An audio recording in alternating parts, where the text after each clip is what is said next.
Hello and welcome to another episode of MormonCast. My name is Matt Worley, and I'm your host.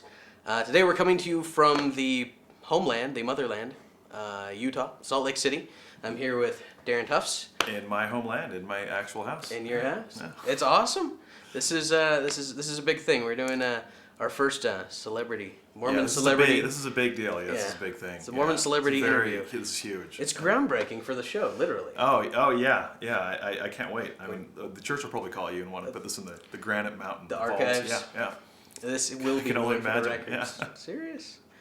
So Daryn is a writer, producer, director, actor. You've done it all. Can you tell us about some of your works? Some things that people have seen you in, maybe? Well, I started mostly doing commercials and writing, copywriting for commercials and stuff after college, and I eventually got into film work and published a little novel and started writing screenplays. This is kind of how I got started, and then opportunities to act and kind of came along with that, and then I started to produce and then direct as well. Stuff I've been involved in, I did about 6 or 7 years of improv comedy, sketch and improv comedy, which is sort of my only real acting experience until Singles War. Then it was in the Singles War and had small parts in the subsequent Hailstorm movies after that.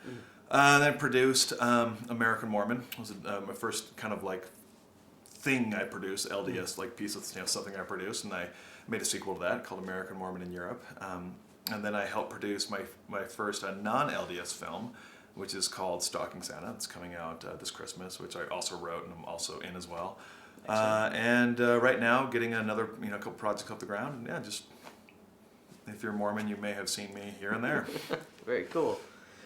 You talked about you started doing improv. Did you do any like comedy sports stuff? I did, yeah. I started on the Darren's comedy troupe, which was at BYU when I was at BYU. It was a sketch and improv troupe mostly. That's started in the early 90s, and when I came to BYU, I joined, and that's where I did that pretty much the whole time I was at BYU. I quit the last semester I was there, just because it was time to quit. And about a year later, I actually helped start Comedy Sports. It was when it was brand new. I was sort of the first guy to kind of teach the original members of it how to do improv. When Comedy Sports started, I think I was the only one there actually had done improv before Comedy Sports. Cool. There's other new people. McLean Nelson and some other people were there from the beginning, kind of really helped get it going. And then I performed there for about I think about 2.5 years or so, and then did a couple of troupes, but then just haven't really done too much improv since then. But I didn't really ever plan on being an actor or being a comedian or anything like that. So when I was doing improv, it was always something I was doing on the side of other kind, of having a normal job, and it was something I really really enjoyed. But I didn't really think it would lead to anything, and I don't really know if that actually did lead to anything. I think it was good preparation to help make me comfortable with being on camera and help my writing a little bit, but just stuff I did for a while. You've with American Mormon. What inspired that? Like, what inspired you to go out and do it? Was it just for comedy's sake? Was it because you wanted to make a point about something? I wanted to make something that didn't exist within the LDS culture yet, and there was kind of this boom of LDS movies, and there were a fair amount of comedies, and a lot of them were sort of like poking fun, exploring LDS culture and the LDS church, and very much from an inside point of view.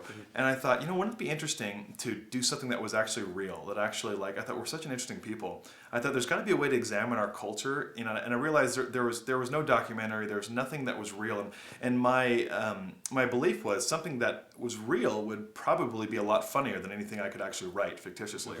And it was kind of I partnered with a friend of mine named Jed Knutson, who became my partner in the project. We started to brainstorm different ideas. We came up with several ideas. We finally thought, this is the one. It's like it was the kind of thing where we were thinking it was getting more and more complicated until we realized the idea was very simple.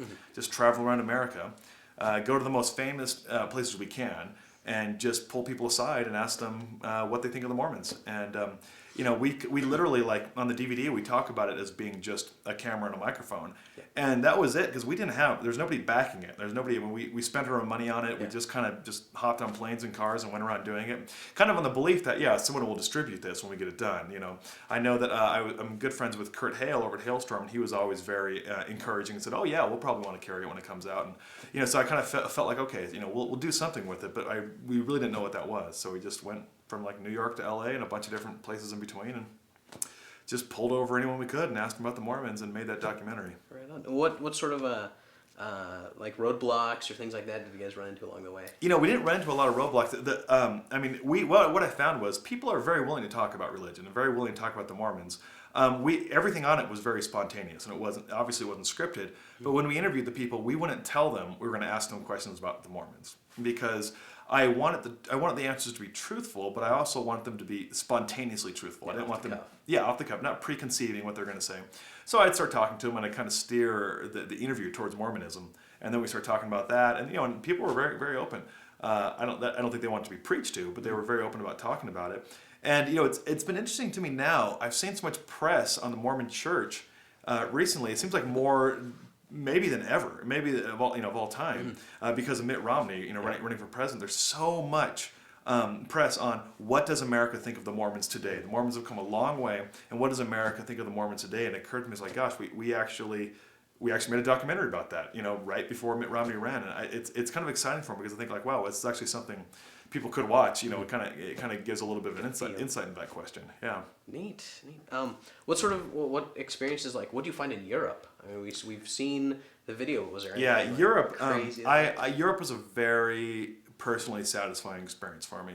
Obviously, it's really funny and weird, like American Mormon. But in Europe, we actually took time to talk to members of the church in Europe.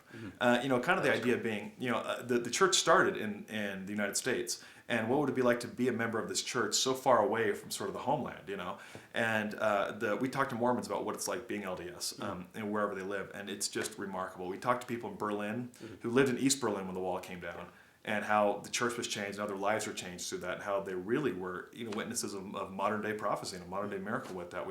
We interviewed the first patriarch in Rome. We went to the oldest LDS chapel, which isn't even in the United States. It's in England.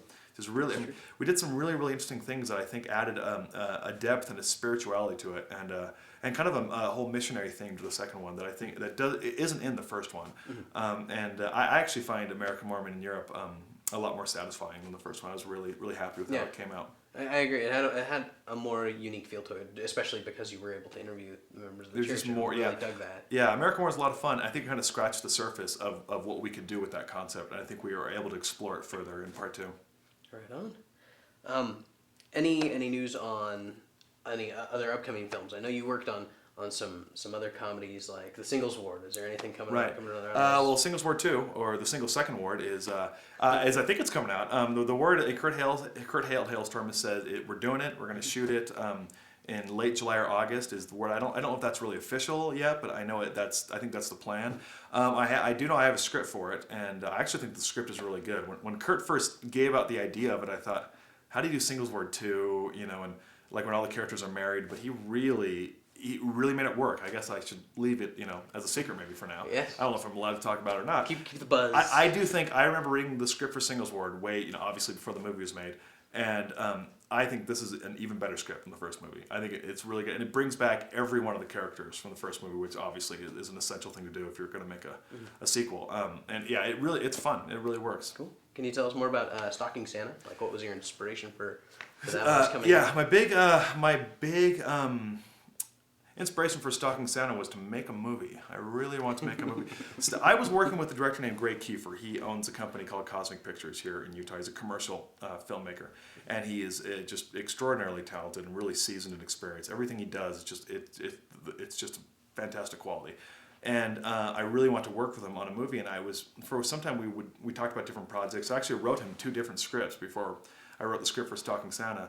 But I was convinced, based on my experiences in the Garrons and comedy sports, that we were capable, using only Utah actors, we're capable of making a comedy just as good as what anyone else is doing out there, including people like Christopher Guest and these other people who make these innovative films. Mm-hmm. I thought, using just the talent here in Utah, we could make something that strong if the script was strong enough and the talent, the production was strong enough. And Greg certainly had the ability to make a professional film that's just as good as anything Hollywood would make, and I had a lot of confidence in my ability to write a script for a movie like that. We came across an idea that was it was a concept written by somebody else, the idea of like scientifically proving the existence of Santa Claus, and so I fleshed out a longer script for it, and we started to cast it here and there and start to work with different people on it, and we just over the course of a couple of years kind of pieced together this movie, and frankly it's in my opinion, it's by far the best thing I've ever worked on. I'm really, really excited about it. Excellent. Who do you have? Who do you have in it? Like, is there anyone from the other LDS features that we might recognize? Yeah, here and there. I'm in it in a key role. The other two main characters are named Chris and Lisa Clark, which you probably really haven't seen much. I mean, they've both done little things here and there, but as far as film goes, they did a lot of comedy and different things, and they're both did the Garens and stuff like that. But they're just phenomenal. I mean, we just could not have cast the film better. I could probably going. William Shatner is in it, which is for a nerd like me was extraordinary. Cool. Yeah, which he narrates the whole film, and he became a new executive producer of it, which gave the right tone to the sort of like mock seriousness and over the top. It just he was just wonderful. He certainly brings that to like projects. There's one of my favorite albums is William Shatner's album that he has did been with Ben Folds. Right. Yeah. It's brilliant. Like I love it. Yeah, I have it. Yeah, I really like it. Yeah. That's awesome. Yeah, I was a non-ironic William Shatner fan. Before we got him involved in this movie. When Greg asked me, he said, "Okay, make your list of any actors in the world. Who would be the person you'd want the most to be in this film?" And I made my list, and he said, "Start at the top." And of course there are actors. William Shatner's a really famous actor, but there are obviously a lot of actors more famous than William Shatner. But there were none that would have been better for the part. Like I thought, there's nobody out there that would be better than this. And like I said, he really got involved. He's going to promote the film when it comes out, and it's awesome. It's really exciting. I'm excited about it now. I know that he's in it. Have you seen it? No, I haven't. Okay. I've seen the trailers. I've shown it to different friends and stuff. I've seen the trailers for it, and that was enough to get me kind of going, "Oh, this looks really cool." StalkingSanta.com if you want. Cool. You really should be buying American Mormon in Europe, but if you want to go watch StalkingSanta.com, but buy American Mormon in Europe. Because we want to make one more, so everyone has to buy the second one first. All right, right on. That's cool. Do you have any tips for aspiring LDS authors or actors or directors? Any bits of wisdom that you want to convey? I mean, just the basic stuff. I would say if you have something to say, do it. Just whatever you want to do it. I don't know if I have a lot of like actual, the answers to the technical. This is if you want to make a movie, this is how. If you want to publish a book, this is what you do. I really believe that the vast majority of the people who are making LDS art and are successful at it, the biggest reason is they're just willing to do it. Very few people. I talk to other writers. I know a lot of writers. I talked to a group of younger students one time, and the title of the talk was like, I'm working as a writer and I'm not any smarter than you. Which is, I think it's so true. There's a lot of writers out there who are successful in working and they're not exceptionally talented, but they're willing to sit down and do the work and produce the stuff out there. And if they can do it, certainly you can. Would be my piece of advice. If you feel like whether it's a movie or a book or a piece of music, whatever it is, just do it. Like American Mormon was just a little pet project that we thought, if we do it, we'll get it out there. We'll do it and then we'll figure it out. And that's what we did. I'd say do the same thing. Right on. Is it kind of the if you build it they will come sort of? I guess so. I mean, obviously there's a lot of crud out there that people like have done and nothing happens with it. But I know that you look at Richard Dutcher making God's Army. It just took him years of just sort of punching against a wall to get it through. I know that when Kurt and Dave made Singles War, it was a long process of finally knocking down that wall. The people that seem to make these movies and make them successfully are ones who just kind of didn't take no for an answer and believed if I work at it, it'll happen. And eventually it did. Yeah. So what's the audience like? I mean, we've got the church as a whole. I mean, you'd immediately think, all right, we've got millions and millions of viewers and everything ready for this. What's it been like? What's the response been like? Well, the response to LDS film has been interesting, and this is nothing new. There's a lot of debate on this. It seems like there was a little bit of a gold rush mentality, or kind of a .com boom, where God's Army came out, sort of the first LDS film, and made a certain amount of money, and kind of showed they made a movie about Mormons, and people watched it. And then the Singles Ward came out, which is the first LDS comedy, and people watched it. And it sort of opened up this idea that we can make LDS movies. And I think a lot of people jumped on board of that, and clearly there's been a lack of quality out there in these films, and kind of an oversaturation. Yeah. And and there's a lot of people that sort of had doomsday talk saying, okay, LDS cinema's over, and I really don't believe that. I imagine that what's happening is probably a pretty normal thing, which is there was opportunity, there was people who got on board the opportunity, there was oversaturation, there was a decline in quality. And kind of some of the bottom have fallen out. I think a lot of LDS moviegoers have thought, well, it's not a very novel thing to see an LDS comedy more. It has to be better than that in order to get their interest now. But I don't think that means LDS cinema is over. I think that means that it's kind of gone through its first little baby step and now it's going to keep going. I think that we've already produced some pretty impressive things from it, and some pretty impressive filmmakers. I mean, LDS cinema has been around for less than a decade, and I already see. I mean, like Napoleon Dynamite came straight from LDS cinema. I know that John Heder, he worked on Singles Ward, and now he went on to direct that movie. That's a pretty big thing to happen within a short amount of time. I look at guys like Ryan Little, who made Saints and Soldiers, and think that's a pretty impressive, World War II movie. I mean, I see these different things happening. I think it takes a long time for a film movement to mature and to become something really viable. And I think that LDS cinema will do that. I think that in the meantime, a lot of people will try and fail. A lot of people will have discouraging experiences with it. And in the bigger picture, a handful of artists will emerge, and a lot of good work will emerge. And I kind of think already some very promising things have come out of it. And excellent. I like being a part of it. I like to think Stalking Santa kind of grew from it in an indirect way, and I'm proud of that. So yeah, I'm very optimistic. I'm cautiously, I'm realistic and optimistic. I think. Cool. Awesome. Well, I'm kind of out of questions. All right. Well, hey, if you're out of questions, you're out of I questions. can't think of anything at the moment, and so yes. Well, thank you for your time. Yeah, you're welcome. My pleasure. I appreciate you lending your home and your time for this interview and helping out. I try to plug the American Mormons wherever I can, so this is a good opportunity to do that. So I think you got at least 5 or 6 in there. Yeah, 5 or 6 plugs. I did. That's good. That'll That's be very $50 good. each. $50 each for the plugs. Wow. I don't think that we're going to generate enough sales to cover that from these plugs. I don't think that's going to happen. Well, I appreciate it. It was great meeting you. Yeah, you too. And thank you for joining us on another episode of MormonCast. Bye.